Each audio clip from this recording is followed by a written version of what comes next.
The answer to the Superman box office question has been provided now that we have the actual numbers out of its second weekend, and honestly, it's not bad. Now, if they were dealing with bigger numbers from its opening weekend, this would be a totally different story, but in the grand scheme of things, I mean, like, when was the last time we seen a superhero movie that didn't and completely fall off a cliff in its second weekend? That's just clearly not the case this time around. And it's so wild, right? Because, well, we'll take a little bit of an overview as to what we're dealing with so far in the summer movie season, and honestly, it's pretty pathetic what's going on out here. But first and foremost, Superman flexes impressive staying power, flies past $400 million globally. Jurassic World Rebirth celebrates crossing $600 million, and I would like to know, for the people that went and seen that in the first couple of days in release, over the 5-day opening weekend, just how many people can recant any specific parts of that plot, or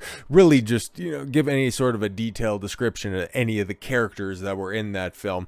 It's so wild just how absolutely disposable these fares are. I think I seen a video, Critical Drinker, it was on the feed, a YouTube feed or something like that, and his long-running series about why modern movies suck, and yeah, they're so disposable. And it's like, to be completely honest, it's like you could release that that video about movies at any point in time over the past, oh Lord have mercy, I would probably time it with the ascendancy, not even of superhero movies, but rather, like, it's, does anybody remember the trend just previous? Because we got a little bit of a glimpse of it earlier this summer, and that was with the over-reliance on zombies. It's like, you had 28 days later, and then you had all of the slop that came out in the aftermath for the next 3 or 4 years, however long that phenomenon went on, and then Iron Man hit like crack cocaine in 2008, and then it was off to the races for Paramount, setting up the proto-MCU, and then when Disney swooped in and bought up the rights to Marvel in 2011, because they bought Lucasfilm in 2012. But yeah, I would say, like, modern entertainment en masse, popcorn media, the pop culture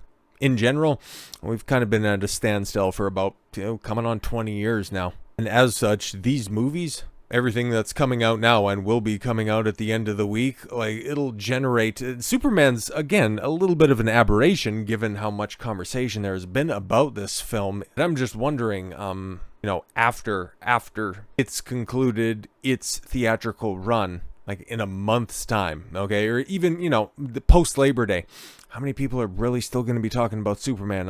I'm wondering on that one. It's obviously, like, of the big three that have released in July or are about to release with Fantastic Four on Friday, it's so wild because you take a look at the box office, right? Like, let's pull up these numbers here, okay? And Superman, dominated the weekend, absolutely trounced the competition by $35 million, but that's only domestically, right? And a 53% drop off weekend to weekend, like, it's been a long ass time since we have seen anything like that out of Marvel. I even think Deadpool and Wolverine, like, I was right close to, if not over 60, and that one was well regarded at the time. But it's so funny, a year later, how nobody wants to defend that film. I had fun with it at the time, but it's still a bad movie. Just all of these revisionist history folks that were touting how great it was to begin with. But we'll be seeing a lot of that cope here this Thursday and Friday with Fantastic Four, about how it's the best superhero film, not just of the month, but since post-Endgame. It's just going to be that same old script, just trotted out again and again, and it's getting so fucking tiring. It's absolutely abhorrent that people think that they can still get away with that stuff. But I digress. Superman had, like I said before, and like you can see with your waking eyes, $125 million opening weekend. Like, that's good-ish, okay, and it's the best non-holiday weekend opening, blah blah blah, all that crap. But for a tentpole film like this, for a Superman film, one of the most iconic and recognizable characters in human history, not great. Not great. It's still good in the context of 2025, but if you have to place it in context and you need that many caveats to say that, the film is doing pretty well, is it really doing pretty well? And then when you compare it to Jurassic World Rebirth overall, it's like, I think probably by the end of it, Superman is very likely to have the biggest domestic gross box office. Jurassic World Rebirth is very likely going to have the biggest worldwide box office by the end of its run. And if some of the projections are to be believed, because, Rebirth had that weird-ass 5-day long weekend, Superman had your conventional 3-day weekend, but Fantastic Four could end up having the biggest opening weekend, but we're very likely not to see a repeat with Superman here into its second weekend. So even if it does do, some people are calling for 130 million, which I'm sure we'll touch on this either, later today or sometime this week, because I still got a few Fantastic Four vids to do for sure. But focusing back around on Superman, okay, so I guess what the long-term projections now are, it's eyeing somewhere between, 640 to 700 million. It's probably not going to hit 700 million because, okay, now you got more direct competition in the form of Fantastic Four coming out on Friday.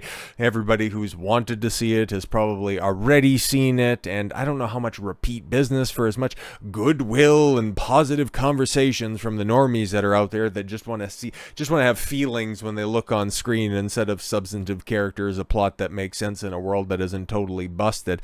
Like, the disposability of this film after its theatrical run is going to be legendary. And so I would imagine, right, I kind of thought, and I'm pretty sure I said last week, I would be surprised if it creeps over 600 million. I still think that's going to be the case. It'll probably settle nicely at the bottom of that projection right there, somewhere at the high end of 650 at best. That's going to be its best. But tickling anywhere close to 700 million, you're out of your mind, because if you just take a look at these box office numbers once again, okay, $400 million worldwide crossed over this weekend, but you take a look at that international split and it's, that ain't it. Okay, and there's been a lot of cope about this film, okay, when it comes to the international box office, and I was willing to just hold off on it, especially last week, because it took forever for this to update. It was holding steadfast, 95 million, 94 and 95 million, and so whatever, if they're just going to be updating once a week, that's totally fine. Just let us know what it's looking like across the globe, and it's just really ain't hitting like that. And going back to the cope from last week about the, tepid international response, and so many people were saying, oh, Superman, this is just, it's too inexorably linked to the United States. Superman is he's too much of an American character, even though he doesn't say truth, justice, in the American way. In the movie, there's no real prominent shots like there was with Henry Cavill, which last time I checked, he might have said, he's born, he was raised in Kansas. He can't get any more American than that. Henry must have had a little bit more international appeal for very obvious reasons, because the 50-50 split, airing a little bit more on the international side for Man of Steel, doesn't really back that up, okay? Even the intensely forgettable Superman Returns, about a 50-50 split, and then running it back to 1978 with the original and still a GOAT Superman movie, that was actually closer to a 60-40 split, even at a time when international box offices weren't actually opening at about the same time, because you had much more of a staggered release schedule where it would be weeks or months between the United States, the North American releases, and the rest of the world, and it still managed to rake in those international dollars. So what's the excuse this time around? Okay, what's the reason for this muted international response?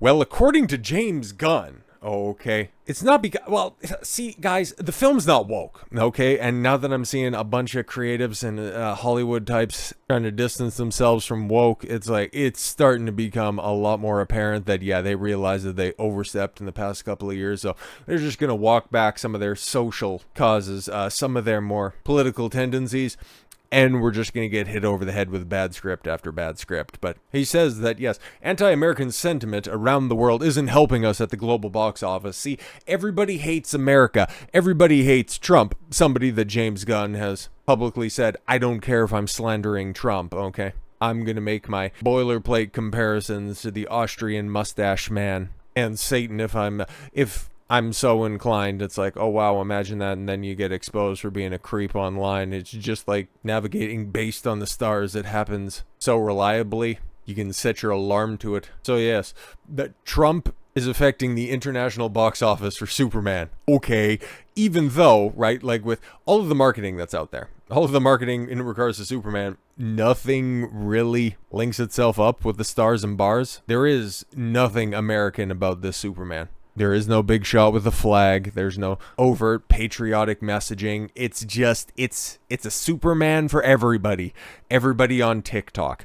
James Gunn said in an interview with Entertainment Weekly that he remains somewhat confused over the conservative backlash that erupted before the release of Superman. Yeah, Fox News. That's it. That's about it. There was that one screenshot with stupid-ass Kellyanne Conway, and that's it. The rest of the people talking about this film, yeah, just discuss about how the best part about the Superman film is Mr. Terrific, and how Lex Luthor is a broken fucking disaster of a villain, but I digress. I've heard a lot of people say it's woke.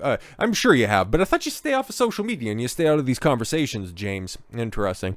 And then I've heard a lot of people say it's not. I'm curious as to what in the movie is considered woke. Yeah, no, nothing really. Well, outside of, you just have all the guys crying and all the women are the stoic know-it-alls. But as I guess if you need to point to anything that's woke, I would just say that is once again the stupid writers interjecting their own interpretation of the world, the way that they see or want to see more girl bosses, and they're surrounded by a bunch of weak men. So write what you know, I guess. But yes, I think people took something I said. The guy from the London newspaper originally, he said that the Superman comic creators, yes, Jerry Siegel and Joe Shuster's, were the son of immigrants, and they wrote Superman as an immigrant story. Well, traditionally, Superman is a refugee story as his home planet is destroyed and he lands on Earth. But I guess this time around, it truly is the real immigrant story because he's been told and he's been sent by his father to go and fuck them hoes and subjugate his new land. So yeah, it is, I guess a little bit closer to that immigrant story than what you thought there, James. And I said, yeah, it's a story about an immigrant, but mostly it's a story about kindness, which it is. Oh god, it's so fucking cringe, but whatever. But yes, Gunn's initial immigrant comment drew detractors. There we go. Like Fox News and Dean Cain, the former Superman actor who predicted Gunn's quote would hurt the film's box office. Well, no, you can go watch the clip. He didn't say anything like that, but okay. But Sean Gunn, who told Variety, yes, Superman is an immigrant. Bro, I don't give a fuck about any of this stuff. Let's talk about the international box office. Yes, is lagging behind at 171 million. Superman, yes, has crossed 406 million at time of this publication, and we can just take a look at the box office. 173 internationally, 409 at the box office as of a Monday evening. We're definitely performing better domestically than we are internationally. Yeah, I mean, like, numbers number, right? But internationally is also rising and having really good weekday numbers in the same way we are. Sure. So obviously the word of mouth is very positive, both here and everywhere else, which is the thing that we needed to do the most. At the same time, there are certain countries in which it really is performing well. Brazil and the UK. Well, let's take a look, because we can do that fun thing like look at individual box offices here over at the numbers, so shout out to them. So okay, Brazil and Australia. China, $5 million. Ooh, that's not great. 9.6 in Germany. Interesting. India, 3.8. But I thought you were making like a Bollywood and your Bollywood type movie, and you really love the Indians. Didn't really crack that box office, or didn't really crack that market. Now, did you, James? 8.8 in Mexico. Oh, but I thought Mexicans hated the United States, unless of course they were looking to tell their own Superman type story. But yeah, the UK, $9.4 million. $9.4 million. That's yeah, 700 theaters. It ends up getting over there. Yeah, that's really not that great, okay? Because I just pulled up Jurassic World Rebirth's number and for the UK, yeah, they got $17 million opening weekend. Oh, but I thought I heard the cope, right? I was listening to some guys and they said, yeah, the cope around, the relatively muted United Kingdom opening weekend was because it was warm in the UK over that weekend. Over July 10th and 11th, it was warm outside, so people didn't want to go to the air-conditioned theaters to watch Superman. It's almost like, James, you can continue to whine and complain that your movie is just, it's being attacked by all of those conservative bigots that are out there, or people are spreading misinformation about your movie. Or maybe they've heard reviews and they've listened to people who have actually seen the movie, some of the very few people who actually have, and came to the conclusion that you made a bad movie. Could be that, though. Better luck next time, I suppose. But hey, long story short, the movie is still doing good in the box office, domestically. Internationally, it's a bit of a disaster, and well, we'll have to see how it fares against the Fantastic Four. The fate of Superman is yet to be decided, but the fate of the superhero movie at the box office, well, we'll get more of a clear picture on that at the end of this week. And, well, I think we're going to come to a final conclusion that, yeah, I guess they're still going to keep on making them. They're not going to be good, and we're getting diminishing returns at this point. So with all that said, thank you all very much for the gift of your time. I've been Don Consuelo. I want you to follow your gut and get after it. Take care, everyone.